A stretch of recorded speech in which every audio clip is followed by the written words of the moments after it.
Hi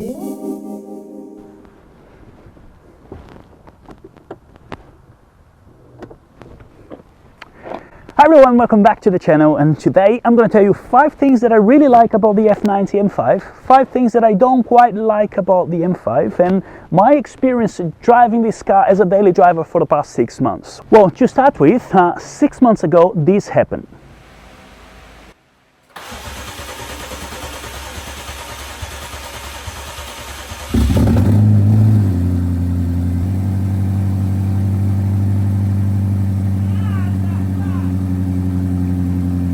So that was the very first time that this engine started after a full rebuild, because as you might know, I bought this car with a seized engine, and what happened next was I brought the car back on roads and decided to sell the X5M that I had at the time. Little did I know that the car ended up selling after just a couple of days, and what I had to do is transfer the child seats of the X5M onto the M5, and I've been using this car as a daily driver. Not gonna lie to you, I did get spoiled, because every now and then I still have to drive a van for work, and when I jump back on the M5 it's like being on heaven. Well, and for the 5 things that I like about the F90 M5, let's go to number 1. It is the MX drive system. Other manufacturers have different performance all-wheel drive systems, but the F90 M5 was the very first high-performance sedan to introduce a selectable rear-wheel drive system. You can have pretty much 2 cars combined into one. An all-wheel drive system for when it's raining, or when the weather conditions are not the best, or if you want to just take off really fast.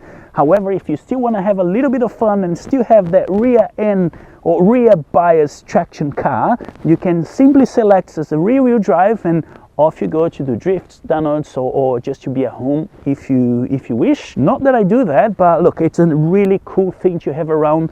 The way that the car drives when it's an all-wheel drive is completely different than how the car drives when it's on rear-wheel drive, and all you have to do is select it. On the F90, as you might know, I have 2 M buttons, so it's M number 1 and M number 2.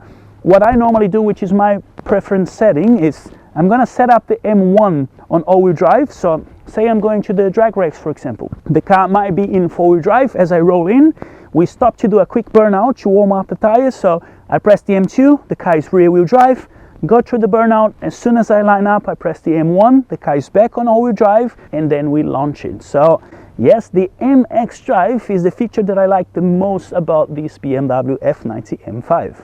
Now, number 2, and I wasn't going to talk about this, but it's very hard to talk about this car without talking about the engine. Well, I am biased to talk about the S63 because I am an engine builder, and 95% of the engines I rebuild are S63. I just love them. Even from the mechanics point of view, the evolution of the engine, or how far these engines came from ever since they were introduced back in 2009 on the X5M and the S6M, working on these now is like a day and night difference. It's so much easier to work on these engines. This car has the T4 or the TU4 version of the S63. It's very different to the TU engine found on the F10 M5, and it's very different to the original S63 engine found on the X5M.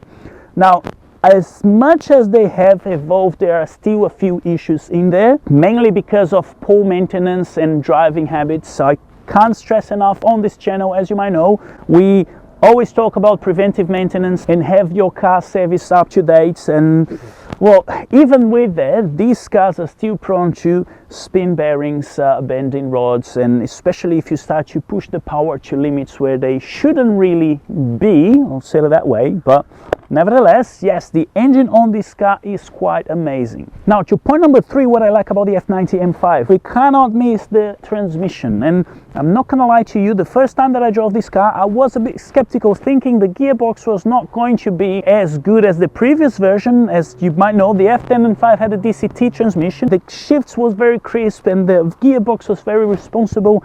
However, that gearbox has a problem. I'm not going to say really a problem, but once you start to tune your engine, when you get to a certain level of about 750 horsepower, 800, DCT on the F10 M5 is prone to failure, and that's the reason why BMW decided to bring back the ZF transmissions onto the M5. But this one is an 8HP 76. It can hold more than 1,000 Newton meters of torque, and that's one of the main reasons why I like it as well, because you can keep tuning the car, and unless you get a little bit over 1,000 horsepower, you're not going to have issue with the transmission. Still feels just as quick as the DCT. It goes to the gears very, very quickly. However, if you want to drive the car in comfort mode, this is going to be just as comfortable as a normal 5 Series. Well, and the fourth thing that I really like about this car has got much to do with the engine as well, is tuning capability. This car is already a Rocketonic stock form, and this being a competition, it came out of the factory with 625 horsepower, I believe. However,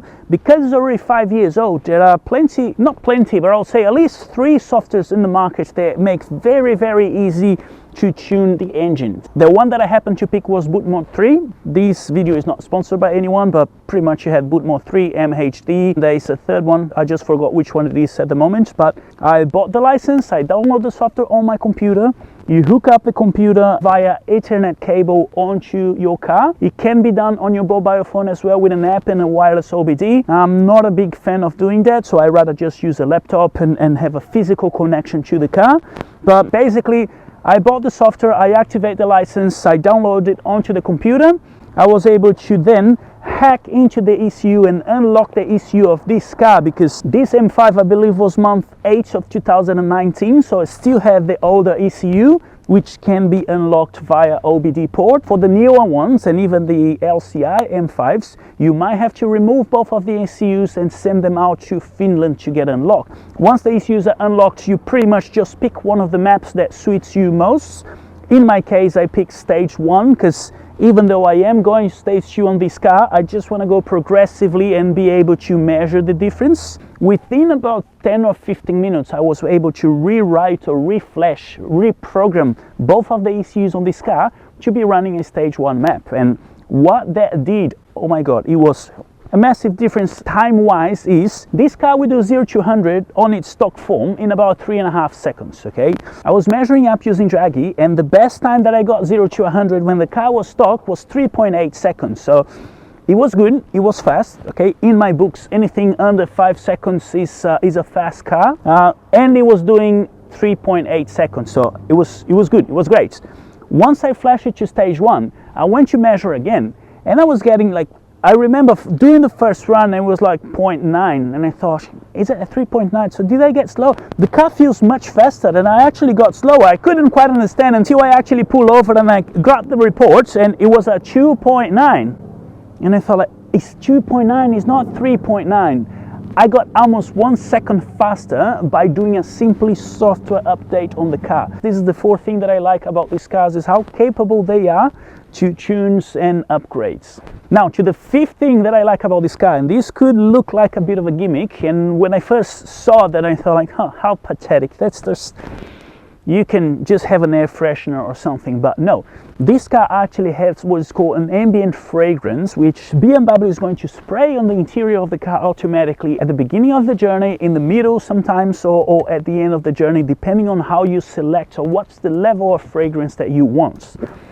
This is something that go on the glove box, and you can pick 2 different flavors or 2 different fragrances and have the output level that you want. At first, again, I thought, oh, that's a bit stupid, who wants that? But there is a catch. If you've been following the channel for long enough, you know that this car was my long time project. It took me almost 1.5 years before I could drive it. And when I finally got everything dialed in and I start driving the car, the BMW spray that's sent in the car, which is very peculiar to this car. So what happened now is, every time I jump into the car and I go, even if I have to go to the supermarket, at the moment I'm into the car and I feel that fragrance, I can smell that, it brings me that peace of mind, it brings me that sense of achievement, it makes me feel in a good place, which is quite like a strategy, I think. It's very hard to describe, but it is something I thought was stupid at first, but nowadays, again, every time I sit there and I go for a drive, I feel at home, I feel very comfortable, and I feel in peace. And those were the 5 things that I like the most about the F90 M5. Now to the 5 things that I dislike about this car. To be honest, I thought about going the 5 things I like, the 5 things I hate, but hate is something, it's a very strong word. I don't like to use that. That's the reason why I'm saying, yeah, it's things that you dislike, until I came across the first one and I thought like, geez, I really hate this one. Yeah, it's annoying. It's really, really annoying. And it's not a technology particularly with this car, but it's something that BMW have been putting on the car since 2011 or 2012, I guess, and that is the start-stop technology. It's annoying. It's really annoying, especially for someone that's been driving for over 25 years. You forgot to press the button to disable the start-stop, and as soon as you stop in a traffic light, the car goes off. And you go, oh, come on, let's make sure that the oil is warm enough. So why would you want to keep turning the car off at the traffic lights every time that you stop? And even when the car is cold, it's going to do that. Whether it's stupid or not, you're here to tell me, but yes, it can be coded off. Well, I know it can be coded off, but why wouldn't BMW just make a start-stop functionality that remembers whatever you selected the last time that you were in the car? This is how I think it's supposed to work, because if I start the car and I don't want the car to go off, I have to press the button and the light comes on. That's good, the engine is going to stay on. But if I turn the car off and I go out for any reason, I come back in and I start the car again, the start-stop is enabled again and the engine goes off and on. It's just a bit of a nightmare. Yes, it can be coded. I did code this start-stop to not work, but what happened is, because I'm still trying different couple of maps for the engine, every time I refresh the engine with a new map, the start-stop goes back working, and that is quite annoying. Now, and the second thing that I don't like about the M5 is the leather seats. And oh, that's quite a surprise, isn't it? Well, it is, even for myself, because I love the seats of the M5. They do look beautiful, they do look very high quality, and the leather is excellent to the point that it feels really good. If you compare these to the previous M5s or some of the M3s or the M2s, the leather seats look like a crocodile leather. It's very rough, it's very hard wearing. This one, you can see that they're very soft and they're really beautiful to touch. However, they do scratch very, very easily. And as you can see, my seats do have quite a few marks on them. And this one was actually myself trying to grab my phone, and I felt like I actually grab my nail onto the side of the seat and put this massive scratch in it. I'm definitely not very proud of it, and I'm not very happy of it either, but that's just the way that it is. If you are gonna have one of those, you do have to be very, very careful what you do with your seats and how you get in and out of the car, because sometimes even if you have a button at the back of your rear pocket, that thing can scratch the seat and is going to leave a very nasty mark on it. Now, the third thing that I don't quite like about the M5, and I don't know, I think it might have started in 2018, or maybe the G30 is still the same. It's not as annoying as the start-stop technology, but they did change some of the controls, like the indicators, for example. Ever since, I believe, the E46 or the E60, the 3 Series or the 5, the E60 for sure, but when you put the indicator down, it doesn't physically stay down. If you had to cancel it, you just touch it and it cancels again. So it's been several years since that happened, and now all of a sudden, when you put the indicator down, the lever stays there. And it is a little bit annoying, but you're just gonna have to learn how to live with it. Now, the fourth thing that I don't quite like about it, the brakes are amazing. The brakes are really, really good, but they are a bit noisy if you're just driving the car around in traffic and if you're not using them to full performance. What I did notice the last time that I went to the drag race is that because the brakes got a lot of heat on them, on the following days, they were not as noisy as they were before, but then progressively, as time went by, they become noisy and they become a little bit annoying. Not a big deal, but yeah, if you're someone picky like myself, it could be a bit frustrating. You're stopping at the traffic light and you have everyone looking at you going, yep, you stopped. And now to the final thing that I don't quite like about it, and again, I'm not too sure if this is a user error or if it just happens to the broad majority, but is a launch control, which is something that this car, especially being as fast as it is, definitely needs to have.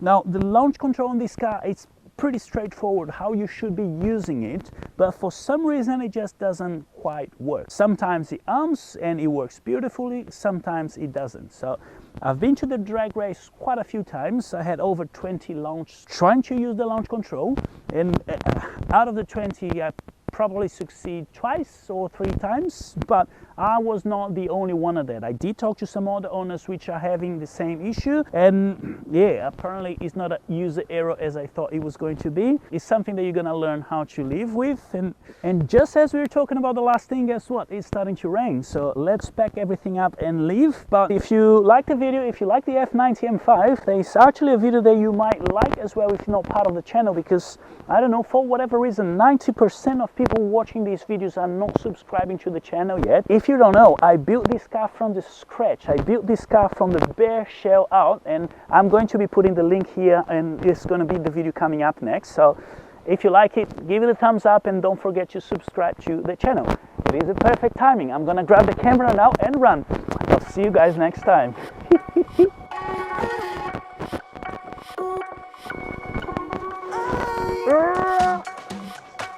Rainy. See you later.